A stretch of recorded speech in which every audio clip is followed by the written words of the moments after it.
네, 여러분 반갑습니다. 오늘도 오늘 은혜로 예배하는 여러분 모두에게 하나님의 은혜와 평강이 함께 하시기를 바랍니다. 우리의 삶을 인도하시는 하나님을 오늘도 한마음으로 바라보도록 합시다. 가장 귀하신 예수님을 우리가 함께 바라보시면서 눈과 귀와 마음을 예수님께로 향하게 하고 찬송가 453장 예수 더 알기 원하네 우리 함께 부르시겠습니다.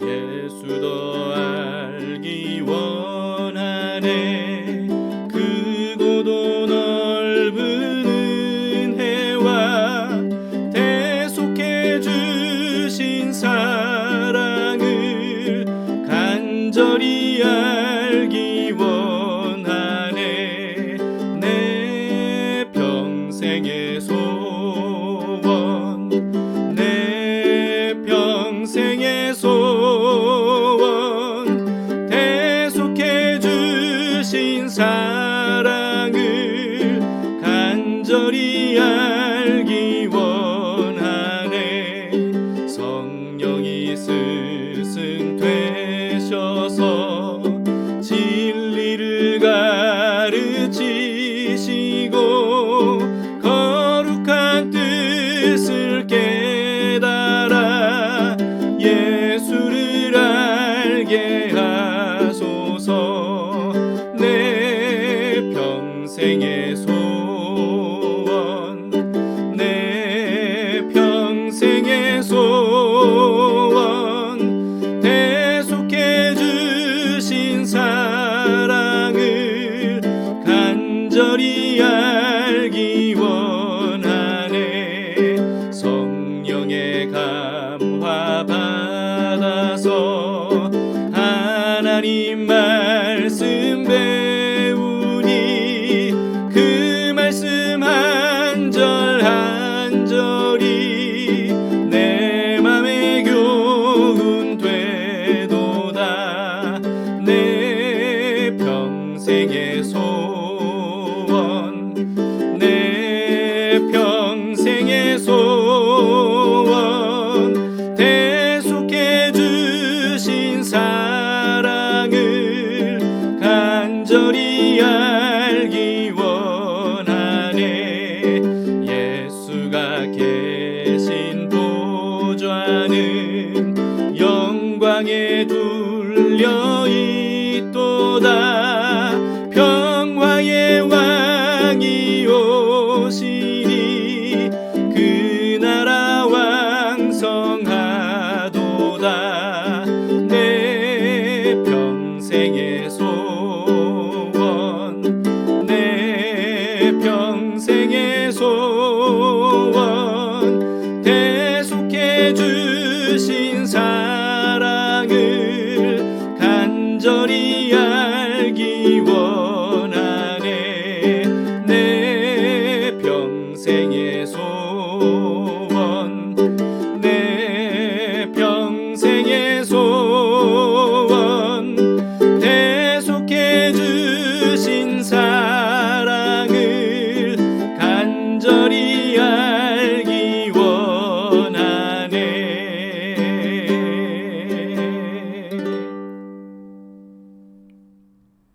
오늘 말씀은 잠언 2장 1절에서 15절입니다. 아버지가 아들에게 지혜를 구하라고 권면하는 내용이에요. 제2장 내 아들아, 내가 만일 나의 말을 받으며 나의 계명을 내게 간직하며 내 귀를 지혜에 기울이며 내 마음을 명철에 두며 지식을 불러 구하며 명철을 얻으려고 소리를 높이며 은을 구하는 것 같이 그것을 구하며 감추어진 보배를 찾는 것 같이 그것을 찾으면 여호와 경외하기를 깨달으며 하나님을 알게 되리니 대저 여호와는 지혜를 주시며 지식과 명철을 그 입에서 내심이며 그는 정직한 자를 위하여 완전한 지혜를 예비하시며 행실이 온전한 자에게 방패가 되시나니 대저 그는 정의의 길을 보호하시며 그의 성도들의 길을 보전하려 하심이니라 그런즉 내가 공의와 정의와 정직 곧 모든 선한 길을 깨달을 것이라 곧 지혜가 네 마음에 들어가며 지식이 내 영혼을 즐겁게 할 것이요 근신이 너를 지키며 명철이 너를 보호하여 악한 자의 길과 패역을 말하는 자에게서 건져내리라. 이 무리는 정직한 길을 떠나 어두운 길로 행하며 행악하기를 기뻐하며 악인의 패역을 즐거워하나니 그 길은 구부러지고 그 행위는 패역하니라. 아버지는 아들에게 지혜를 구하라고 권하죠. 그런데 그게 얼마나 중요한지 강조하고 또 강조합니다. 2절을 보시겠습니다. 내 귀를 지혜에 기울이며 내 마음을 명철에 두며. 지혜를 얻기 위해서 귀를 기울이고 마음을 두라는 거예요. 왜냐하면 지혜는 듣는 것에서부터 시작이 되기 때문에 그렇습니다. 그래서 야고보는 이렇게 말했어요. 야고보서 1장 19절입니다. 내 사랑하는 형제들아 너희가 알지니 사람마다 듣기는 속히 하고 말하기는 더디하며 성내기도 더디하라. 귀를 기울여 잘 듣는다는 것은 수용한다는 뜻이죠. 근데 듣지 않는다는 것은 거부한다는 뜻입니다. 그렇기 때문에 지혜의 귀를 기울여야 지혜를 얻을 수 있는 건 이건 당연하죠. 지혜의 귀를 닫아버리면 지혜를 얻을 수가 없습니다. 어제 우리는 잠언의 지혜가 하나님의 말씀을 의미한다는 사실을 묵상했어요. 하나님의 말씀에 귀를 기울이는 것이 지혜를 얻는 가장 핵심적인 방법입니다. 우리는 하나님의 말씀에 귀를 기울이고 마음으로 믿은 사람이 구원을 받지만 하나님의 말씀을 듣기 싫어하고 무시하는 사람은 결국 멸망당하게 된다라고 하는 사실을 성경 어디에서나 쉽게 볼 수 있었죠. 그렇기 때문에 음악을 듣는 것도 좋아요. 라디오를 듣는 것도 좋습니다. 그런데 무엇보다도 말씀을 가장 즐겁게 더 많이 듣기를 바랍니다. 3절을 보십시다. 지식을 불러 구하며 명철을 얻으려고 소리를 높이며. 이번에는 지식과 명철을 얻으려면 소리를 높여서 외쳐 부르라고 해요. 지혜를 부르는 거죠. 지혜를 달라고 부르짖어 기도하라는 뜻이기도 합니다. 지혜는 우리 안에서 만들어내는 것이 아니에요. 죄인이면서 유한한 피조물에 불과한 우리 안에는 선한 것이 사실은 전혀 없어요. 바울은 이렇게 고백했습니다. 로마서 7장 18절에 내 속 곧 내 육신에 선한 것이 거하지 아니하는 줄을 아노니 원함은 내게 있으나 선을 행하는 것은 없노라. 그렇기 때문에 지혜는 외부에서 주어지는 것이지 우리 안에서 발생되는 게 아니라는 겁니다. 그래서 앞에서도 지혜의 귀를 기울여서 마음으로 받아들이라 라고 이렇게 말했던 거예요. 지혜는 안에서 밖으로 표출되기 전에 먼저 밖에서 안으로 들어와야 되는 것입니다. 반드시 먼저 입력이 돼야 출력이 될 수 있다는 뜻이죠. 지혜를 달라고 부르짖어 구해야 하는 이유도 여기에 있습니다. 지혜는 모든 만물을 창조하신 하나님께서 주시는 거예요. 그래서 야고보는 하나님께 지혜를 구하라고 가르칩니다. 야고보서 1장 5절에 너희 중에 누구든지 지혜가 부족하거든 모든 사람에게 후히 주시고 꾸짖지 아니하시는 하나님께 구하라. 그리하면 주시리라. 그래서 솔로몬은 지식과 명철을 구하되 소리를 높여서 구하라고 했던 겁니다. 그만큼 간절히 구하라는 뜻이죠. 왜냐하면 그만큼 귀하고 가치 있는 것이기 때문에 그렇습니다. 그래서 다음 구절에서 이렇게 말하는 거예요. 4절에 은을 구하는 것 같이 그것을 구하며 감추어진 보배를 찾는 것 같이 그것을 찾으면. 지혜를 구하되 어떻게 구하라고요? 은을 구하는 것처럼, 그리고 감추어진 보배를 찾는 것처럼 그렇게 구하고 찾으라는 거죠. 보물처럼 귀한 것으로 알고 간절히 구하고 찾으라는 말입니다. 사람은 자신의 가치관을 따라서 구해요. 돈을 최고의 가치로 여기는 사람은 뭘 구하겠습니까? 돈을 구하죠. 모든 것을 다 희생시켜서라도 돈을 얻으려고 합니다. 권력이나 명예를 최고로 여기는 사람은요, 그것을 얻기 위해서 모든 것들을 아낌없이 투자합니다. 건강 또는 쾌락 또는 이성 등등 무엇을 최고로 여기든 그것을 얻기 위해서 다른 모든 것들을 아끼지 않습니다. 그런데 솔로몬은 지혜가 최고로 가치 있는 것이라고 말하는 거예요. 그래서 은이나 보배를 최고로 여기고 추구하는 사람들만큼이나 지혜를 간절히 찾고 구하라고 그렇게 권면하는 거죠. 예수님의 비유가 생각나지 않는가요? 마태복음 13장 44에서 46절에 예수님께서 이런 비유를 하셨죠. 천국은 마치 밭에 감추인 보화와 같으니 사람이 이를 발견한 후 숨겨두고 기뻐하며 들어가서 자기의 소유를 다 팔아서 그 밭을 사느니라. 또 천국은 마치 좋은 진주를 구하는 장사와 같으니 극히 값진 진주 하나를 발견함에 가서 자기의 소유를 다 팔아서 그 진주를 사느니라. 자, 이 두 비유는요, 가치관에 대해 말씀하신 겁니다. 천국을 밭에 감추인 보화나 극히 값진 진주처럼 귀하게 여길 줄 아는 사람, 또 그것이 귀한 줄 아는 사람은 그것을 얻기 위해서 자기 소유를 아낌없이 다 팝니다. 그러나 천국을 별로 귀하게 여기지 않는 사람은 어떻게 하겠어요? 절대 그렇게 하지 않겠죠. 그래서 천국을 얻지 못하는 겁니다. 가장 귀한 것을 가장 귀한 것으로 볼 줄 아는 안목, 그것이 바로 지혜라는 거예요. 그렇기 때문에 지혜를 은이나 감추어진 보배를 찾는 것처럼 추구하라는 말씀은요, 지혜를 그와 같이 간절히 찾으라는 뜻이면서 동시에 지혜를 가장 귀하게 여기는 것 자체가 바로 지혜다 라고 하는 것을 의미한다고 볼 수도 있겠죠. 대부분의 많은 사람들이 귀하게 여기는 것이라고 해서 진짜 귀한 것이라고 할 수는 없을 수도 있죠. 한번 생각해 봅시다. 대부분의 이 어린 꼬맹이들은요, 5만원짜리 지폐보다 500원짜리 아이스크림을 더 좋아하고 그걸 더 귀하게 여기죠. 그런데 그런다고 해서 아이스크림이 지폐보다 더 귀한 것은 아닙니다. 오늘날 사람들이 가장 귀하게 여기는 것들이 뭐죠? 요즘에는 정말 아파트 또는 뭐 주식 이런 것들을 굉장히 귀하게 여기죠. 그리고 자동차, 또 여행 가는 것도 요즘에는 정말 귀하게 여기고 취미생활 하는 것도 아주 귀하게 여겨서 그걸 위해서 굉장히 많은 것들을 투자합니다. 특히나 요즘에는 아파트나 주식을 사기 위해서 정말 영끌하는 사람들이 많다고 하잖아요. 영혼까지 끌어모아서 투자한다는 거죠. 끌어모을 수 있는 모든 돈과 심지어는 대출 받을 수 있는 온갖 데를 다 대출을 받아서 다 끌어모아서 투자한다는 겁니다. 인생을 거기에 올인 하는 거예요. 그런데 정말 그런 것들이 우리 인생 전부를 걸 정도로 가치가 있는 걸까요? 정말 그처럼 언제 사라질지 모르는 것에 우리의 인생에 달려 있는 것이겠습니까? 성경은 눈에 보이는 것들은 영원하지 않기 때문에 그런 것들을 우상으로 삼으면 반드시 패가 망신할 것이라고 일관되게 알려주고 있습니다. 그 말씀에 우리가 귀를 기울이면서 영원하고 가장 가치 있고 우리 인생 전부를 걸 만한 것이 무엇인지를 우리는 성경을 통해서 배워야 됩니다. 그것이 바로 지혜이고 지혜의 근본은 곧 여호와 하나님을 경외하는 것이라고 알려주고 있죠. 오늘 본문에서도요, 이처럼 지혜의 귀를 기울이고 간절히 부르짖어 구하면서 보배를 찾듯이 간절히 찾으면 여호와 경외하기를 깨닫고 하나님을 알게 될 것이라고 합니다. 5절이에요. 여호와 경외하기를 깨달으며 하나님을 알게 되리니, 이렇게 말씀하고 있죠. 왜냐하면 하나님을 경외하고 하나님을 아는 것이야말로 지혜의 근본이기 때문입니다. 그러면 하나님께서 지혜를 우리에게 주실 거라는 거예요. 6절입니다.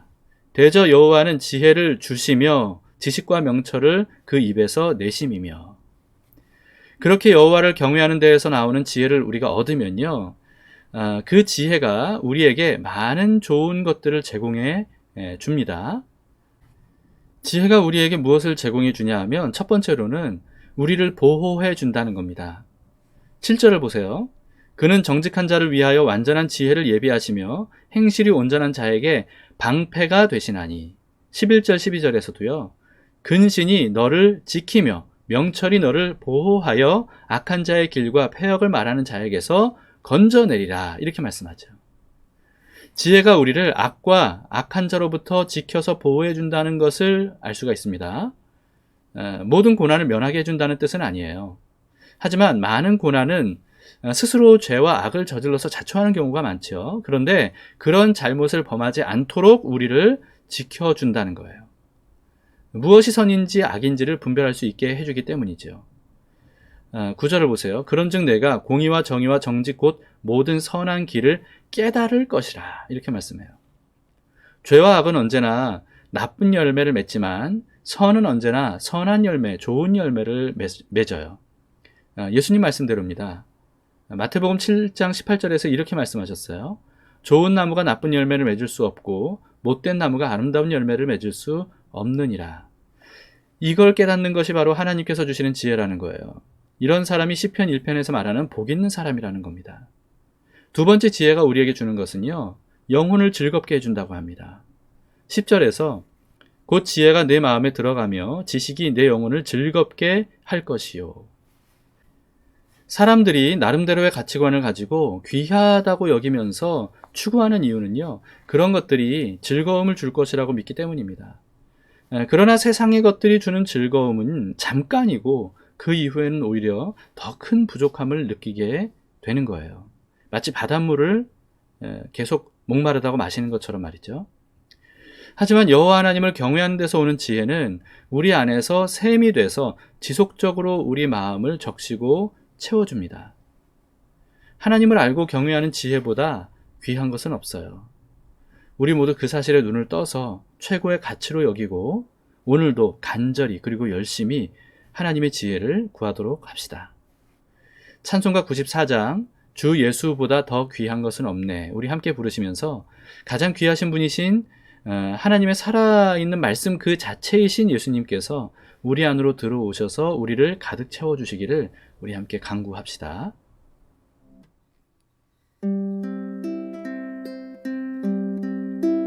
주 예수보다 더 귀한 것은 없네, 이 세상 부귀와 바꿀 수 없네, 영축은 내 대신 돌아가신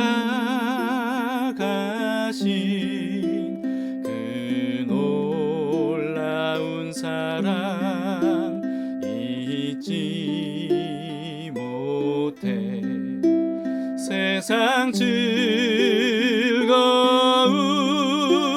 다 버리고 세상 자랑 다 버렸네, 주 예수보다 더 귀한 것은 없네, 예수 밖에는 없네,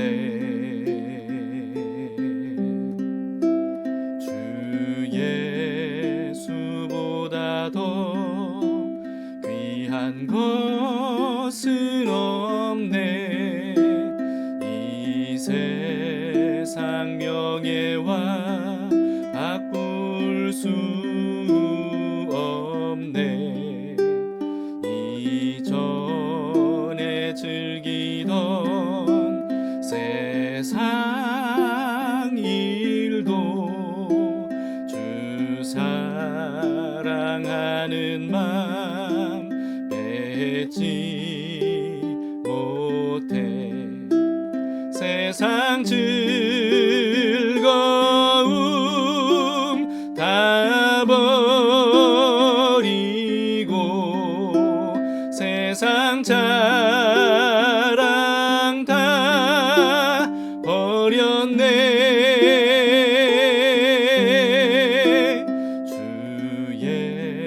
예수보다 더 귀한 것은 없네, 예수 밖에는 없네, 주 예수보다 더 귀한 것은 없네, 이 세상 행복과 바꿀 수 없네, 유혹과 핍박이 몰려와도 주 섬기는 내 맘 변치 않아, 세상 즐거움 다 버리고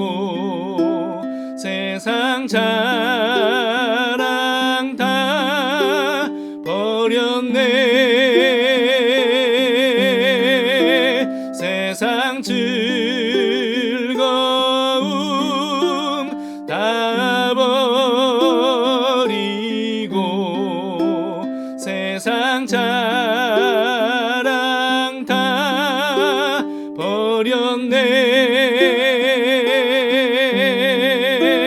세상 즐거움 다 버리고 세상 자랑 다 버렸네. 주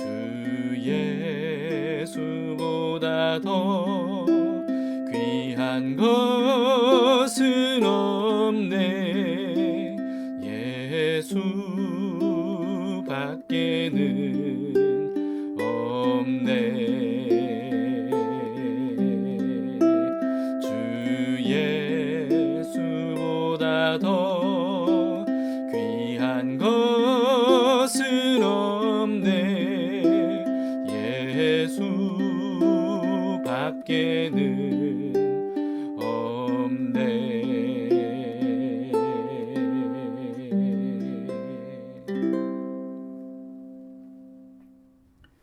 함께 기도하시겠습니다. 좋으신 하나님 아버지, 오늘 지혜의 가치를 우리에게 알려주심을 감사합니다. 우리가 더욱더 지혜가 얼마나 가치 있는 것인지를 깨달아 알 수 있도록 우리에게 귀를 열어주시고 마음을 열어주셔서 하나님께서 주시는 지혜를 우리 안에 가득가득 기쁘게 담을 수 있도록 도와주시옵소서. 하나님, 세상 사람들이 아무리 돈이나 명예나 권력이나 쾌락이나 온갖 세상에 금방 사라져버릴 것들을 구한다 할지라도 우리는 그 모든 것들이 하나님의 지혜에 비하면 아무것도 아니며 하나님의 지혜가 가장 귀한 것임을 우리가 깨달아 알고 또 지혜의 말씀이신 예수 그리스도를 우리가 마음에 모시고 사는 것이야말로 가장 귀하고 가치 있는 일임을 깨달아 알 수 있도록 언제나 우리의 마음을 열어주시기를 원합니다. 그래서 주님을 우리의 마음의 주인으로 모시고 또 주님의 지혜를 따라 우리가 끝까지 살아가는 저희를 될 수 있도록 도와주시옵소서. 오늘 하루도 우리의 지혜가 아니라 주님의 지혜로 살기를 원합니다. 우리의 생각과 마음이 아니라 주님의 말씀과 주님의 뜻을 따라 살아갈 수 있기를 원합니다. 그런 삶으로 한 걸음 한 걸음 나아갈 수 있도록 하나님 우리를 지혜롭게 하시고 주님과 함께 동행하며 주님의 뒤를 따라갈 수 있도록 인도해 주시옵소서. 그럴 때 하나님께서 가장 좋은 길로 인도하실 줄 믿습니다. 그런 주님께 우리의 모든 삶을 맡겨드리며 오늘 하루도 맡겨드리며 예수 그리스도의 이름으로 기도합니다. 아멘. 네, 감사합니다. 자, 두 가지 기도 제목으로 함께 기도합시다. 첫째는 우리가 가장 귀하게 여기는 것들이 정말 가장 귀한 것인지를 깨달아 알 수 있도록 하시고 또 예수님을 알고 하나님을 경외하는 지혜의 가치를 더 확실히 알게 해달라고 기도합시다. 지혜를 구하는 자에게 후히 주신다는 말씀처럼 우리가 지혜를 구합니다. 하늘의 지혜로 우리를 채워주세요. 주님의 지혜로 우리를 채워주세요. 이렇게 간구할 수 있길 바랍니다. 두 번째는 담길교회 아동부, 청소년부, 사랑부, 청년부가 하나님의 말씀으로 지식과 지혜를 얻어서 세상 사람들과 다른 가치관과 세계관을 품게 해달라고 기도합시다. 또 말씀을 가르치는 교사들에게도 먼저 말씀과 성령으로 지혜를 부어주셔서 그래서 우리 아이들을 잘 말씀으로 가르치고 양육할 수 있도록 기도해 주시기를 바랍니다. 자, 오늘도 하나님의 지혜로 살아갑시다. 말씀으로 또 예수 그리스도로 살아가도록 합시다. 그거야말로 인생을 가장 귀하고 아름답게 또 가장 좋은 길로 가는 방법 아니겠습니까? 오늘도 그런 믿음의 발걸음을 한 걸음 한 걸음 떼시며 살아가실 수 있기를 축복합니다.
아멘.